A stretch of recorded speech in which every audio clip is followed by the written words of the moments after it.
A gravação foi iniciada. Obrigado, Hélio. Bom dia a todos. Essa é a sessão de julgamento da primeira Câmara Julgadora do Tribunal de Impostos e Taxas, do dia 31 de maio de 2022. Estão presentes na sessão eu conduzindo os trabalhos, Dr. João Maluf Júnior, a doutora Luciana Vendramini, o doutor Eduardo Soares de Mello, o doutor Jandir Daleluca, e enfim, não estou vendo aqui o representante fiscal, né? Não sei se a doutora Karina se encontra. A doutora Karina Ogawa, né? Está aqui, doutora Karina. Desculpe, doutora Karina. E, então, vamos iniciar a sessão de julgamento de hoje, né?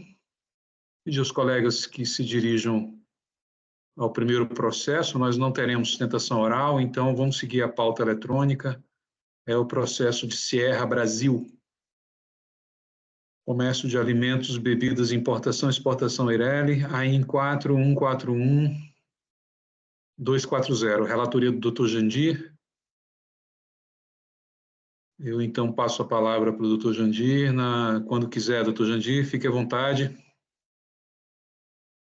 Obrigado, Dr. João. Bom dia a todos.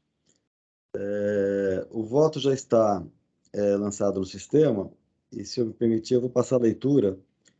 E também pedindo permissão, eu vou pular o relatório e ir direto ao voto, porque durante o voto já faço menção aos fatos ocorridos, e se for necessário, nós retornamos depois para algum esclarecimento. Então, indo direto ao voto, cuidam os autos de acusação de falta de pagamento por meio de guia de recolhimentos especiais em favor do Estado de São Paulo, e o ICMS incidente sobre operações de importação que foram realizadas no formato de importação por conta e ordem, onde a autuada consta como adquirente das mercadorias, sendo essas desembaraçadas em Foz do Iguaçu, Paraná. A impugnação apresentada pela própria autuada, as folhas 158, que não apresentou recurso, não nega a ocorrência dos fatos, limitando-se a abordar aspectos acessórios da acusação: ilegalidade da incidência de multa sobre juros, abusividade da multa, ilegalidade da taxa de juros e suspensão da exigibilidade do crédito tributário. Já a recorrente, na qualidade de responsável solidária, reedita no seu recurso ordinário os argumentos apresentados na subpugnação de folha 130. Como se sabe, a matéria foi pacificada pelo Supremo Tribunal Federal ao julgar com repercussão geral reconhecida o recurso ordinário com agravo 665134, em acórdão que eu transcrevo aqui a ementa a seguir, que eu vou pedir licença para não ler, porque já é de conhecimento de todos. E prosseguindo, os excertos do voto condutor de lava do ministro Edson Fachin são suficientemente elucidativos. E aqui eu vou pedir Vênia para ler, porque é um trecho curto e que dá amparo aqui para a fundamentação do voto. Então, lendo o trecho do voto do ministro Fachin. Com amparo nos artigos 27 da Lei 10.637, de 2002, 106, parágrafos 2º e 5º do Decreto 6759 de 2009, que é o Regulamento Aduaneiro, e 5º da Instrução Normativa CRF 225 de 2002, compreende-se a importação por conta e ordem de terceiros como uma prestação de serviços em que a importadora, a Trade Company, promove em seu nome o despacho aduaneiro de mercadoria. Portanto, na linha jurisprudencial da Suprema Corte, é imperativo reconhecer a adquirente contratante como a destinatária legal da operação, sendo assim a importadora de fato de direito para efeitos fiscais. A esse respeito, a jurisprudência do STF rechaça a prevalência de eventuais pactos particulares entre as partes envolvidas na importação, quando da definição do destinatário legal e final da mercadoria importada. Então, concluindo agora então, a leitura do trecho do voto do ministro Fachin, eu passo aqui a continuar o voto proferido na sessão. Então, prosseguindo. Desse modo, na importação por conta em ordem de terceiros, a destinatária jurídica é quem dá causa efetiva à operação de importação, ou seja, a parte contratante da prestação de serviço consistente na realização de despacho aduaneiro de mercadoria em nome próprio por parte da importadora contratada. Como corolário lógico-jurídico, o imposto relativo às operações em SPEC deveria ter sido recolhido ao Estado de São Paulo, sendo também indevido o crédito tomado nas operações de recebimento das mercadorias da Trade Company. Por outro lado, em situações como a que se verifica no caso dos autos, a participação da recorrente não se limitou apenas a representar os interesses do mandante, mas sim agiu efetivamente para que o imposto não fosse recolhido em favor do efetivo sujeito ativo, emitindo documentos fiscais contendo declaração falsa em hipótese não prevista na legislação, retratando operações de remessa de mercadorias que nunca ocorreram de fato. Esses documentos constam nas folhas 16 e 33. Nesse contexto, a atribuição da responsabilidade solidária decorre do disposto no inciso 11, parágrafo único do artigo 9º da Lei 6.374 de 89, que se encontra assim enunciados. E aqui eu peço licença para não ler, eu transcrevo aqui o artigo 9º, né, o inciso 11º, parágrafo único, e também a seguir o artigo 184, incisos 3, 4 e 10 do regulamento do ICMS, né, que trata dessa matéria. Na verdade, o artigo 184 é até importante ressaltar, que esses incisos que eu mencionei, que fala exatamente de que será considerada, né, desacompanhada do documento fiscal, mercadoria, né, ou, perdão, a operação, né, em que a nota fiscal seria emitida com declaração falsa, né, foi emitida em hipótese não prevista na legislação, ou que, de qualquer modo, né, tiver sido emitido com uso de dolo, fraude ou simulação, né, que possibilite, mesmo que a terceiro, não pagamento do imposto ou qualquer outra vantagem devida. Então, prosseguindo, diante desse panorama legislativo, é clara a responsabilidade solidária da recorrente dos termos da acusação. E já indo para o dispositivo, dentro do exposto, conheço o recurso ordinário, mas nego-lhe provimento, ficando preferidos os demais argumentos apresentados pela parte por serem incompatíveis com os fundamentos aqui adotados. Esse é o voto, presidente, que eu submeto aos colegas e fico à disposição para qualquer esclarecimento. Obrigado. Obrigado, doutor Jandir. Parabéns pelo voto, né? E eu vou, então, passar a palavra para os colegas. Doutora Luciana. Oi, presidente. Obrigada. Também parabenizo o doutor Jandir, né, pelo voto. Acho que está muito completa, uma matéria realmente já pacífica no tribunal. Eu fiquei com uma dúvida, doutor Jandir, em relação ao item 13 do seu voto, com o parágrafo único do artigo 9º, né, que é a presunção do interesse comum. Uhum. E a presunção do interesse comum seria o adquirente da mercadoria ou o tomador do serviço, né? A gente, na verdade, está falando da trading, né? Eu entendo que teríamos interesse comum, mas não seria um interesse comum presumido por fato de ser operações realizadas sem documentação fiscal. Até porque nós estamos tratando da operação de importação, né? E não da operação de remessa da mercadoria. Eu não sei se eu estou... Não, realmente, esse ponto, doutora Luciana, é um ponto que também eu pensei a respeito. E qual que foi o meu raciocínio, né? De fato, o adquirente da mercadoria, ele passa a ter interesse comum, mas presumido por conta desse inciso, parágrafo único do inciso 11, né? O adquirente. Agora, o adquirente tem interesse comum com quem, né? Com quem vendeu, né? A única possibilidade é de ter interesse comum com outra pessoa, quem vendeu. Então, eu estou entendendo que o interesse comum aqui abrange quem adquiriu e quem vendeu. Ele tem uma faceta de mão dupla, né? Porque não dá para isolar só o interesse comum de um lado só da operação, tem que ter interesse comum com alguém. E esse alguém seria quem transmitiu a mercadoria. Por conta disso, ele se aplicava esse inciso 11 por conta dessa relação que tem que haver de dualidade, né? do interesse, né? Entendi. Aí a questão que eu fiquei foi essa, o fato de a gente estar tratando da operação realizada sem documentação fiscal, seja a operação de remessa, né, que na verdade a gente está desconsiderando, né, a nota fiscal, né, porque não seria um documento inábil, ou se a gente está tratando mesmo da operação de importação, né, que seria uma operação antes, ele teria o interesse comum na importação, já que ele foi, vamos dizer assim, despachante, né, ele foi despachante, então ele teria a obrigação de recolher o imposto. Como ele não recolheu, né, e também não a adquirente, os dois teriam interesse comum na operação. Não sei, só uma linha que eu estou submeto aí aos pares aí. E de qualquer forma, doutora, o interesse comum é atribuído, né, também na acusação, né? Ele é atribuído com base nesse inciso 11. A gente pegar o auto de infração,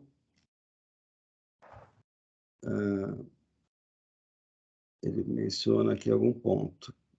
Deixa eu ver aqui.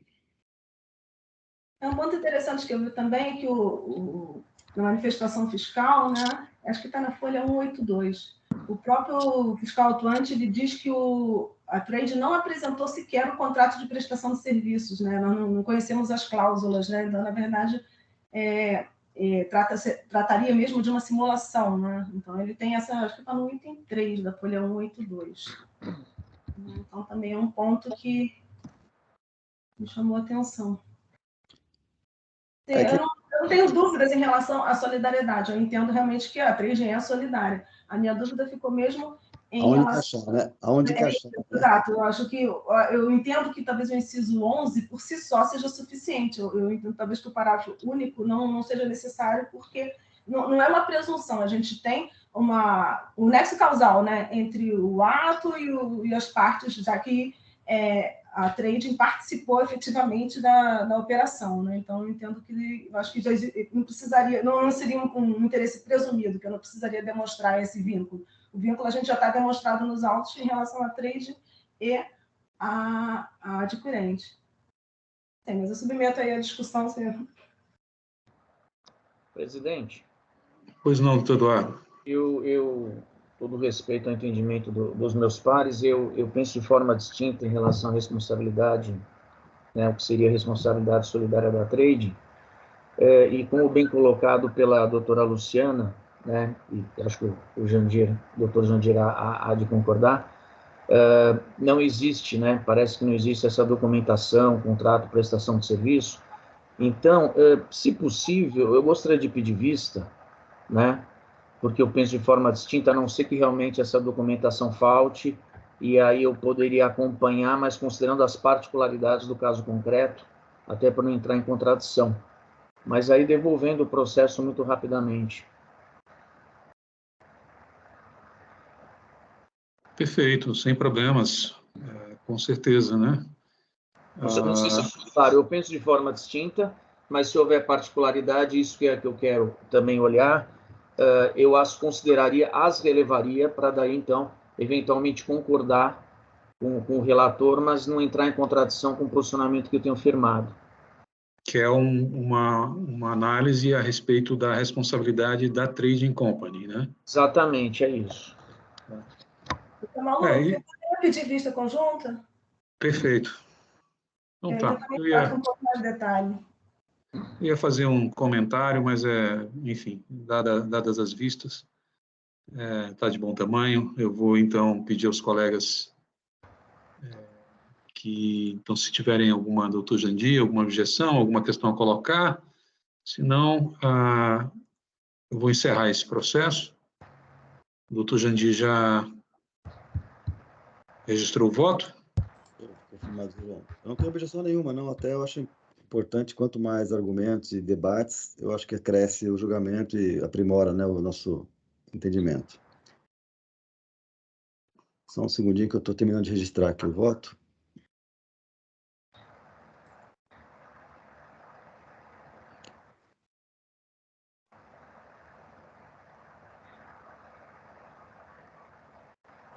Desconhecido e desprovido.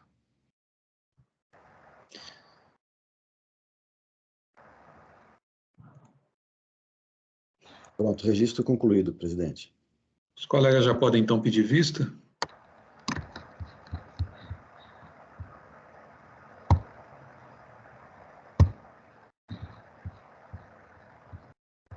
Que já foi concedida. Então, processo de Sierra Brasil, comércio de alimentos e bebidas, importação e exportação. Aí, em 4141240, teve o seu recurso ordinário saído em vista para os juízes doutora Luciana Vendramin e doutor Eduardo Soares de Mello. Vamos passar para o próximo processo, né?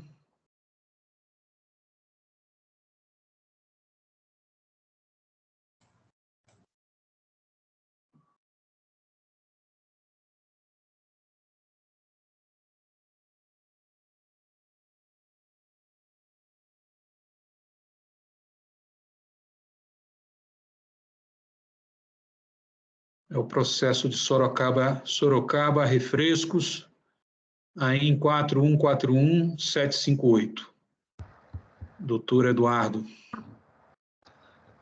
Bem, vou ler já na parte do voto, pulando o relatório, e logo após a transcrição que eu faço ipsis literis das acusações fiscais.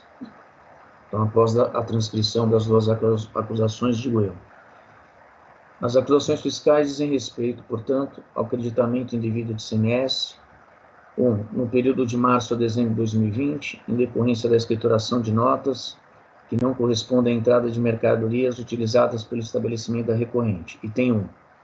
O item 2 é a mesma acusação, só que outro período, e como veremos adiante, um se refere à aquisição de combustível, né, o diesel, e outro de gás GLP.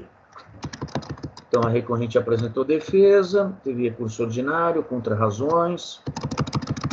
A recorrente se insurge em relação à decisão monocrática ao alegar sinteticamente a legitimidade do direito ao crédito do ICMS relativo ao combustível diesel e ao gás GLP. E aí vem os argumentos, né? Em virtude das transferências, né, legitimidade do direito ao crédito, 1.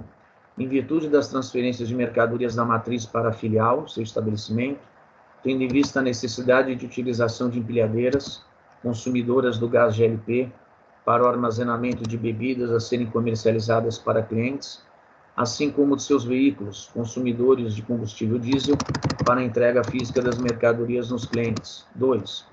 Pelo fato das entradas se referirem a mercadorias com destaque do ICMS relacionadas à consecução de seus objetivos sociais. 3. Dada a aplicação do princípio da não cumulatividade. 4. Aqui eu errei a enumeração, mas não vou corrigir. Haja vista contrato de prestação de serviço celebrado com a pessoa jurídica Master Cargas, responsável pela armazenagem, transferência e distribuição dos produtos comercializados.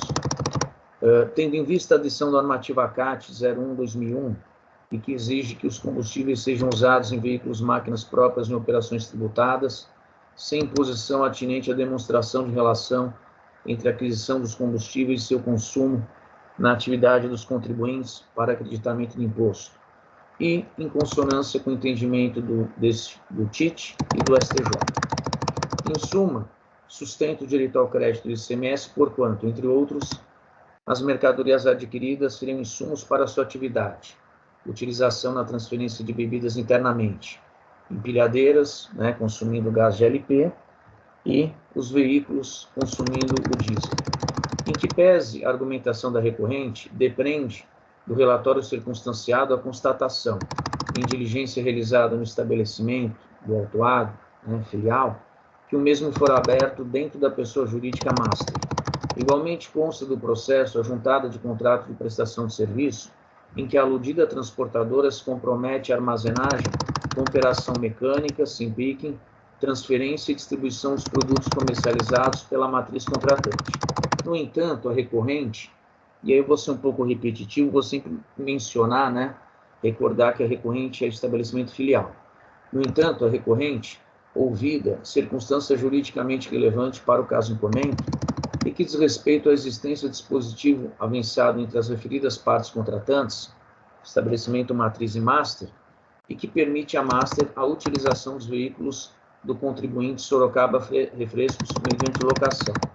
O trabalho fiscal também pondera que, desde sua abertura, outubro de 2015, a recorrente, estabelecimento filial, realizou poucas transferências de mercadorias entre ela e a sua matriz, não comercializando nenhum de seus produtos com terceiros. Extrai-se das provas do auto lavrado que o combustível diesel e o gás GLP, cujos créditos ICMS foram glosados, não foram utilizados no serviço de transporte de mercadorias, envolvendo a recorrente, estabelecimento filial, e que foram destinados aos clientes da Sorocaba Refrescos. Isso porque outras circunstâncias fáticas e jurídicas, além daquelas mencionadas nos parágrafos anteriores do presente voto, levam à conclusão de que não houve a participação da recorrente, entenda-se, estabelecimento filial do contribuinte Sorocaba Refrescos, nas vendas de mercadorias a terceiros, clientes. Milita em favor da referida assertiva a inexistência de 1.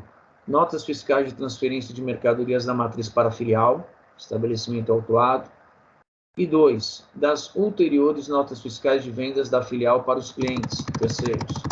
Oportuna ênfase dada pela representação fiscal, folhas 987 a 993, a inexistência de comercialização de mercadorias da filial para terceiros, em virtude, apesar do indevido creditamento do ICMS por ela apropriado, nos seguintes termos.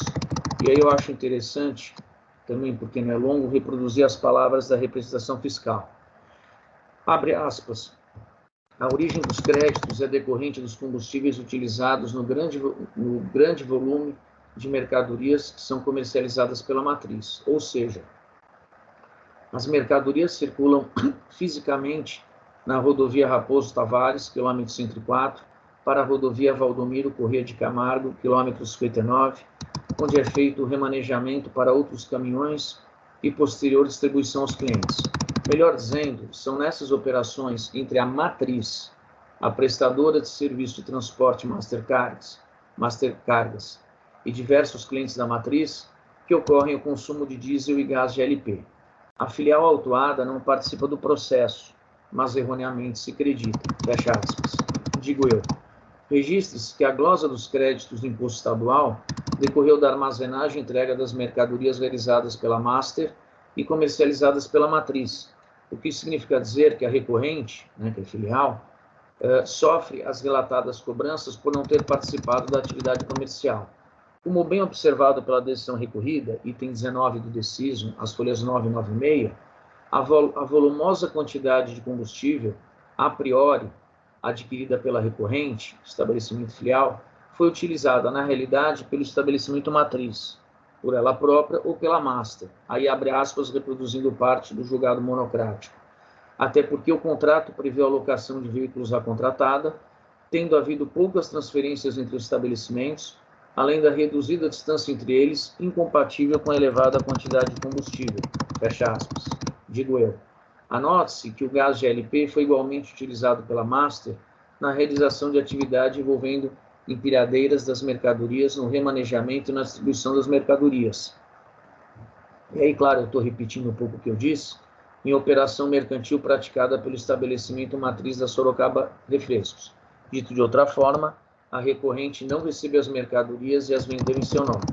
O disposto no artigo 36 da Lei Estadual 6374 de 89, assim como o artigo 20 da Lei Candir, direito ao crédito do ICMS cobrado na operação anterior, em consonância com o princípio da não cumulatividade tributária, aplicar-se-ia ao estabelecimento matriz e não à recorrente, estabelecimento filial, uma vez que as operações mercantis abarcaram apenas aquele estabelecimento matriz considerado autônomo para o cumprimento de obrigação tributária. Diferente do que sustenta a recorrente, não se deixa simplesmente reconhecer o direito do contribuinte ao crédito do imposto estadual nos moldes dos aludidos dispositivos legais. A celeuma é outra e decorre das mercadorias não terem sido utilizadas na atividade industrial e ou comercial ou de prestação de serviço da recorrente, foram utilizadas por terceiros, o que rechaça a afirmação de que houvera contradição com o estatuído na decisão normativa CAT 1 de 2001, mais especificamente o item 3.3. Em outras palavras, não se questiona a possibilidade de apropriação do crédito do imposto estadual, mas as circunstâncias das mercadorias não terem sido consumidas pela recorrente, estabelecimento filial.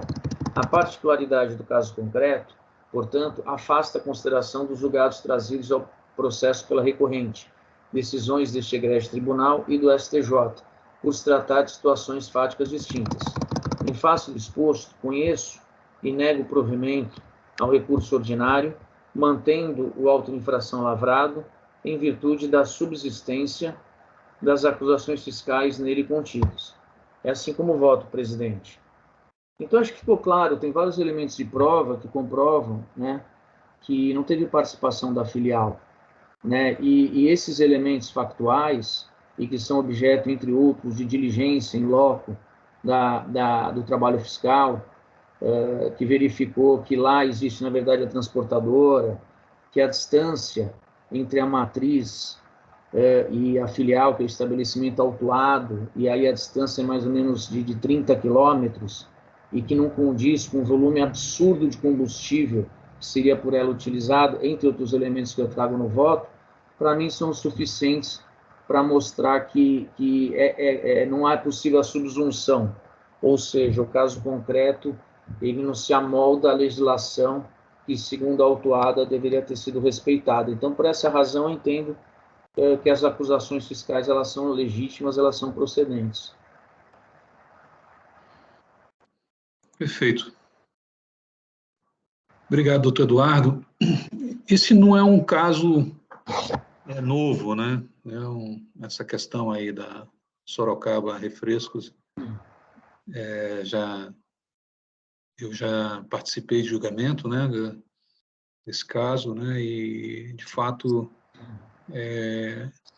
o contribuinte não consegue demonstrar, né, que essa filial que se situa dentro de uma transportadora com quem a matriz tem contrato, né, efetivamente utilizou o combustível, né, para produção ou para transporte, enfim. Não tem emissão de nota, né, de transferência, de venda. Isso. O probatório é muito deficiente. Perfeito. Muito obrigado. Doutora Luciana?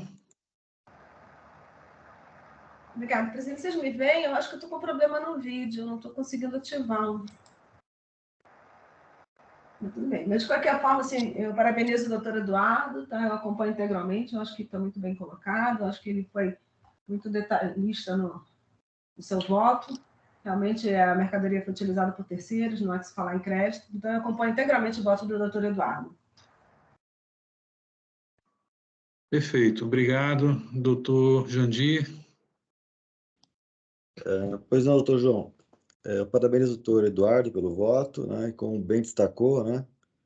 Há provas contundentes de que o diesel, né, o gás GLP não são consumidos no processo produtivo ou integrados, né, ao produto final, né, da empresa autuada, cujo ramo é comércio de de cerveja, né, chopp e refrigerante, assim como também não foram utilizados, né, no transporte dos serviços e produtos. Então, por conta disso, de fato, não há direito ao crédito.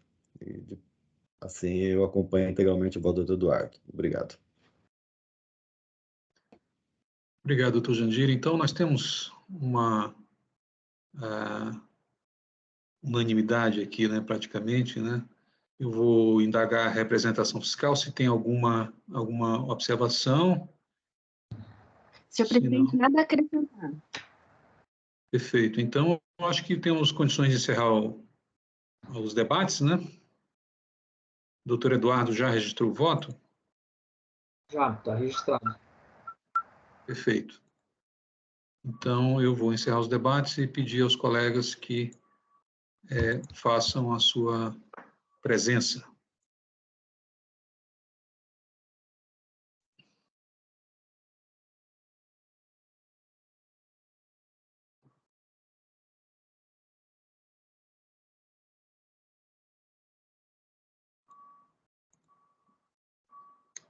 Vamos iniciar a votação.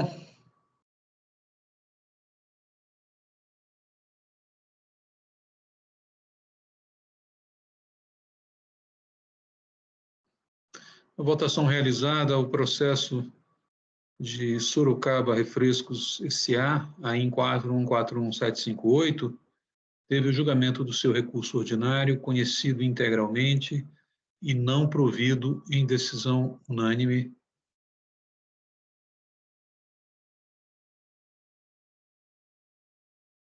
Então, encerramos aqui mais esse julgamento.